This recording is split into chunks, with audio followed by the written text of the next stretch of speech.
Let's never forget what happened to his father and how they have to try Abdurehim to manipulate him to not be a witness in the court against China criminal behavior. He was in exile in 2017, 7 years ago. Chinese police threatened my brother, forcing him to call me. We even have Chinese police stations in the Netherlands. This is horrible, undemocratic, unsafe for Chinese refugees.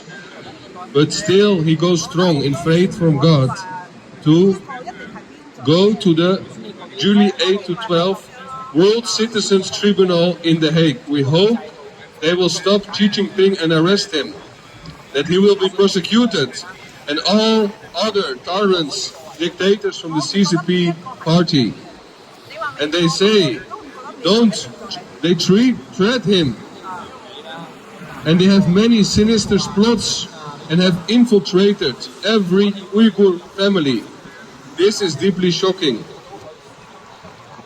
The police took his father out of the detention camp where he had been suffering from serious illness.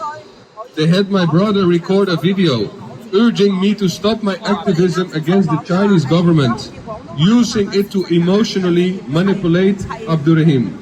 Despite seeing the video, he remained firm and refused to bow to their psychological torture.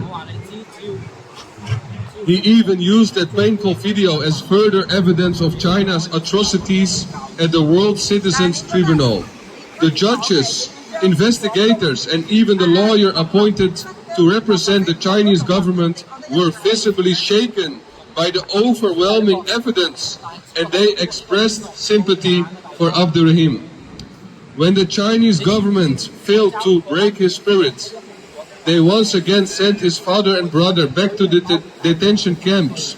2 months later, on 17 September, he received the devastating news from a friend that his father had died in the detention camp. Our condolences. Hearing this broke his heart, but instead of weakening him, it fueled his anger and determination against the oppressive Chinese government. It strengthened him to resolve and continue his fight for freedom and justice for all oppressed people in Chinese occupation. His hopes for a brighter future were reignited, and his steps toward the hope for victory have become even more steadfast and unwavering. Respect for your determination to fight CCP, no matter the price, no matter the cost. Big respect for you, and we will never forget your father.